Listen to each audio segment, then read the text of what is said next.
Thank you very much. You set a very high benchmark for me, giving yourself, leaving 1 minute.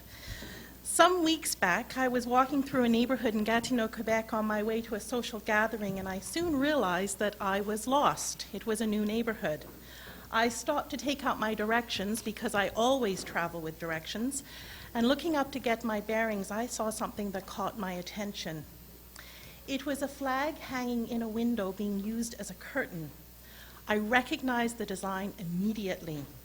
It was a stylized Canadian flag. It was the centennial symbol. Always pleased to see references to centennial, I had to curb my enthusiasm as my first inclination was to go up to the apartment door, knock, and find out about the flag. Did they know what the flag referenced? Was it a personal memento from Centennial? Had they attended Expo?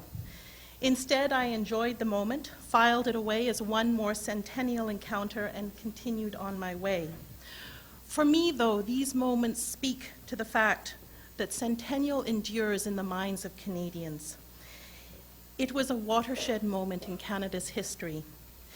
Canadians marked the 100th anniversary with enthusiasm and pride and participated in extraordinary numbers in many officially organized national events. For example, 2.5 million Canadians visited the Confederation train in 63 communities, and still more visited the Confederation caravan. Hundreds of young Canadians participated in travel exchanges. People attended cultural performances organized through the Festival Canada program. Others turned out to watch the RCMP musical ride, and many others turned out to watch the Armed Forces military tattoo. There was something for everyone. However, even more Canadians took part in local grassroots activities. Encouraged to celebrate Centennial in their own particular fashion, they expressed their national pride in amazing ways. They created Centennial hairdos. They participated in neighborhood beautification projects. They knit Centennial toques. They planned dances. They sponsored sports tournaments. They organized community parades. And they participated in events like the Voyageur Canoe Pageant. Everyone was invited to Centennial. And as if to emphasize the point, the residents of one northern Alberta community constructed a UFO landing pad, just in case. The UFO landing pad survives, and is evidenced by the many stories that people share with me when they learn about my work on Centennial. The Centennial year, too, endures in the minds of a generation of Canadians. The 1960s witnessed considerable social change, and new voices surfaced and contributed to a national dialogue. During this period of transition, Centennial provided an opportunity for Canadians to join together collectively and redefine membership with the larger group. Marveling at the level of public involvement, one participant remarked, "Something intangible happened. All sorts of barriers between people, social and religious, seemed to break away when they started working on Centennial projects." Large-scale events like Centennial can serve as powerful tools of symbol and spectacle that help to focus public attention and generate positive excitement as people celebrate collectively.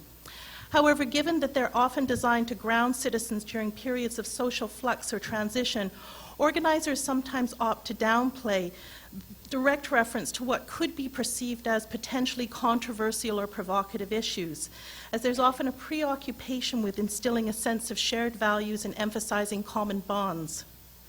While Centennial organizers promoted a vision of a unified, strong nation and emphasized what connects us, they also succeeded in creating a space for dialogue and consideration of difference. Moreover, not wanting to promote a formless jumble of individual projects, organizers recognize the value of articulating unifying themes. Believing that the year-long celebration should not focus solely on the past or the political act of confederation, early in the planning stages there was acknowledgement that the official side of the Centennial program should not dominate to the point where grassroots participation was hampered. Success depended in large part on the ability of organizers to plan events and create an atmosphere that invited a broad range of interpretations and created opportunities for involvement. Rather than impose a rigid vision of the what and how of celebration and commemoration, it's key to ensure that events like this support an array of perspectives and approaches. Centennial organizers seem to appreciate this from the beginning and encouraged grassroots activity. Whether it was constructing a UFO landing pad or whether it was racing a bathtub from Nanaimo to Vancouver was of little consequence. The Commission asked only one thing of Canadians, that they do something to commemorate Centennial. The milestone events like this afford an important opportunity for reflection, reconnection, and rededication to a greater sense of purpose. In the case of Centennial, organizers framed an event that led to an examination of what it meant to be Canadian.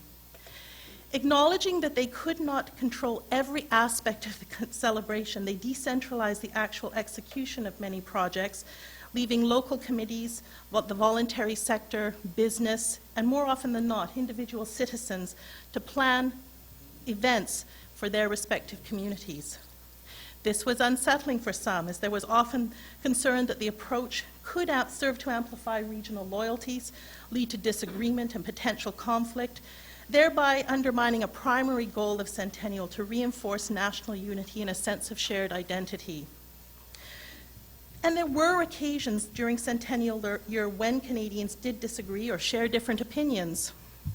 However, in retrospect, worries over any perceived risk were not borne out by experience.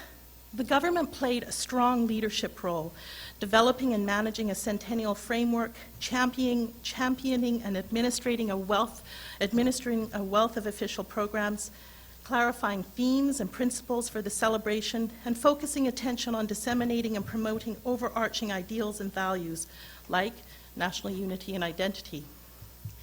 Centennial served as a platform for Canadians to better understand that there was not one singular, authentic Canadian experience. Rather, there were a myriad of stories and experiences. An inclusive planning process that builds on a strong national framework and incorporates the creativity of non-governmental actors, combined with a genuine effort to balance numerous interests and a willingness to support local grassroots projects. These are lessons we can take from Centennial 67.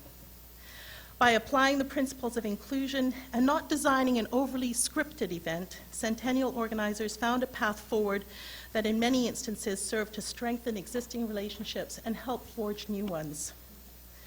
On hand to officiate at the official Christmas Alight ceremony in Simcoe, Ontario, an official from this commission thanked members of the community for all their hard work.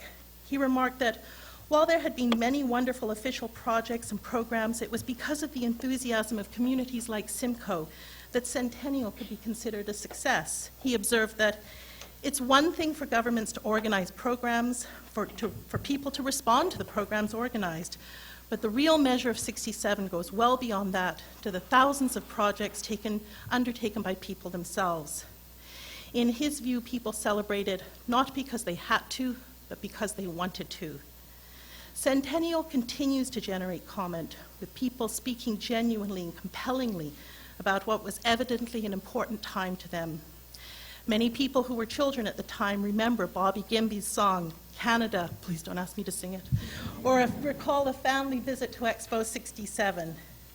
A friend proudly presented me with a Centennial medal he was given as a student in Nanaimo, BC, and one woman who was a teenager at the time fondly recollected participating in the youth exchange program. It was apparent to me that the Centennial had had an impact. There is value in reflecting on this accomplishment, and the 2017 organizers will be well advised to consider this model of inclusive participation.